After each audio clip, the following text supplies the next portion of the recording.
Hey, what's going on? It's your boy back with another video real quick, dropping on y'all. I am at work. Y'all see old faithful worker. I know y'all like, do he ever change? I promise I do, y'all. This is just a work hoodie slash laundromat hoodie slash run to the store real quick hoodie. Currently, it's my work hoodie because I'm at work. But I promise y'all, look, my shirt is fire. If it wasn't so nippy out here, I would not have this on. Y'all be able to see the fire shirt. Y'all to let y'all know I do change clothes. But that's neither here nor there. But anytime you see this green hoodie, just know the vid gonna be fire. But now I want to jump on real quick while I'm at work on lunch break, and the thought that came to me was just about the law of immersion.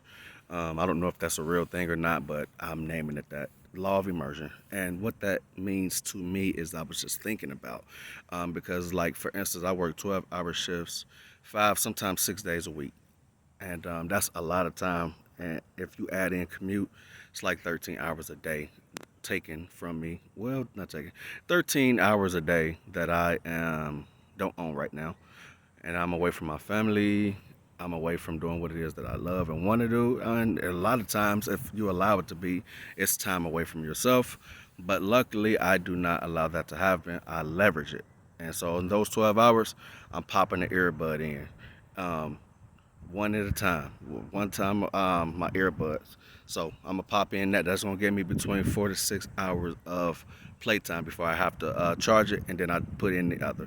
But the objective is from the time that I wake up to the time that I leave, and not just it don't stop when I leave here, but that I mean to say like from the time that I get up to the time I lay down, I am feeding myself, especially here because you got so much to contend with and when you're on your job in your work environment is the environment is not meant to be conducive for joy, happiness, and um, all those good things. If anything, it's zaps it, and that may not be every work environment, um, but I believe it's by design. And so for me, in order to continue to feed myself, grow, progress, and allow it to zap from me, I have to be proactive and intentional with my development.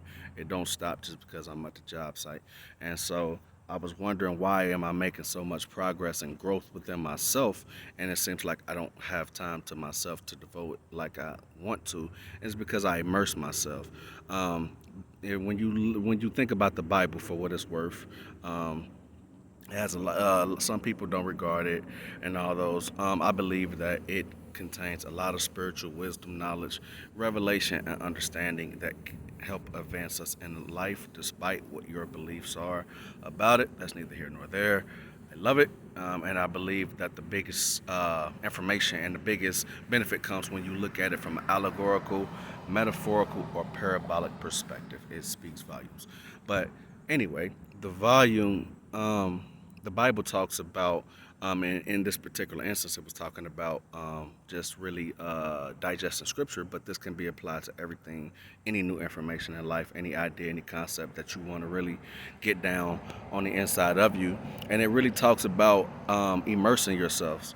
It talks about taking heed to what you hear in your ears, what you see with your eye gates, what you receive into your heart, and what you say with your mouth. And it says a lot about that repeatedly in the Old and the New Testament. So it's really talking about meditation.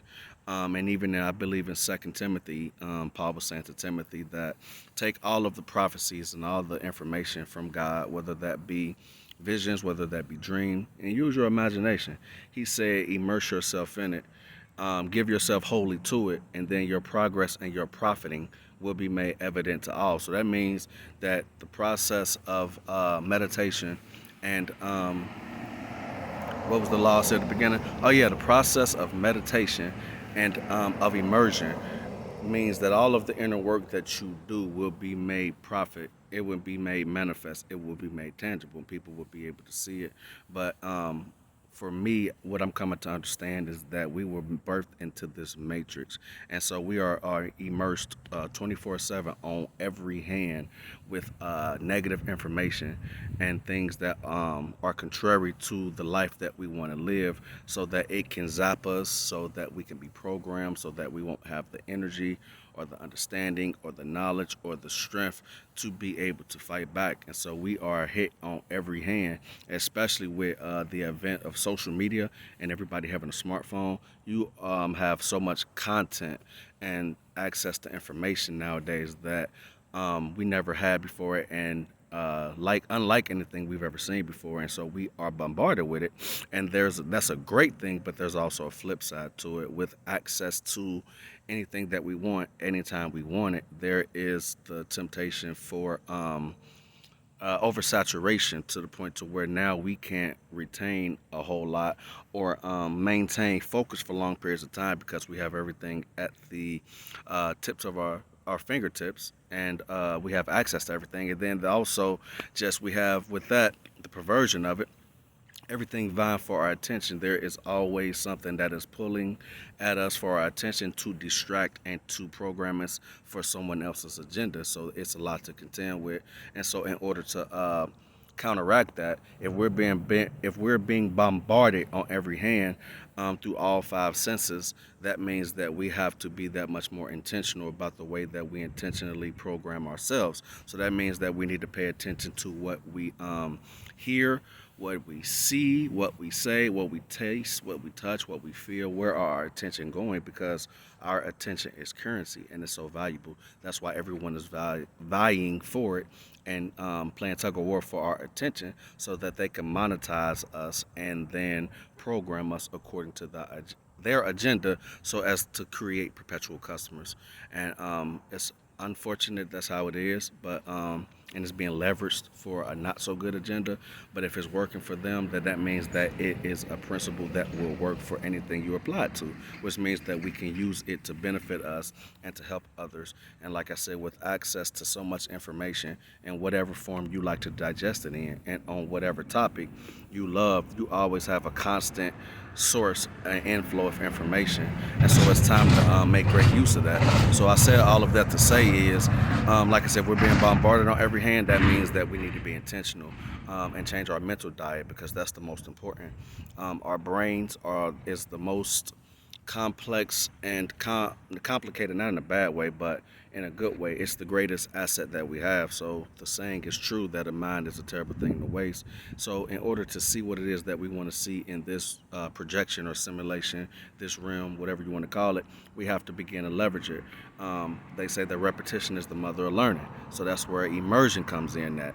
And so for me, I didn't really start seeing a lot of results until I started to, like for instance, if you take any spiritual practice, it's good, it's great, it will help you, but you will only see limited benefits from it, whether that's confessions, whether that's affirmation, whether that's meditation, whether that's scripting or journaling, whether that's study, prayer, meditation. All those things are great within and by themselves, but your life really starts to take on a new meaning and a new reality when you combine and you converge a number of things. Like I said, we have to overwhelm our senses in a good way and incrementally, which is like a paradox. It's like overwhelm, increment, but you have to be really intense, and we have to be intentional. So that means we have to.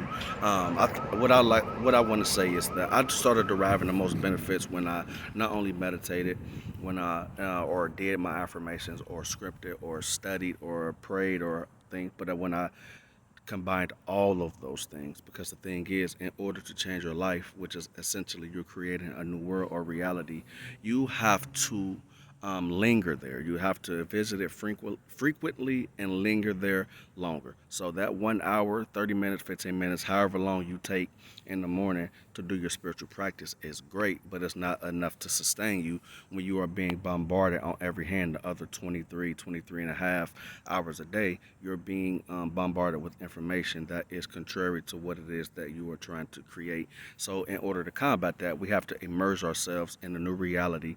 So that means we have to do it frequently, and we have to linger and live from that place and linger there frequently until it begins to take on a new life of its own. And then once it gets to that point to where the subconscious accepts it and sees it as a reality, it will, and by that time you've started to build new habits and new neural pathways, and then that's when it begins to take a life of its own, and that's when the magic happens. So I just wanted to jump on real quick to share that little tidbit of information that has helped me, and I'm seeing continuing results from it. Like, share, comment, subscribe, do all that good stuff, great stuff on whatever platform you're seeing this information on. And until next time, peace.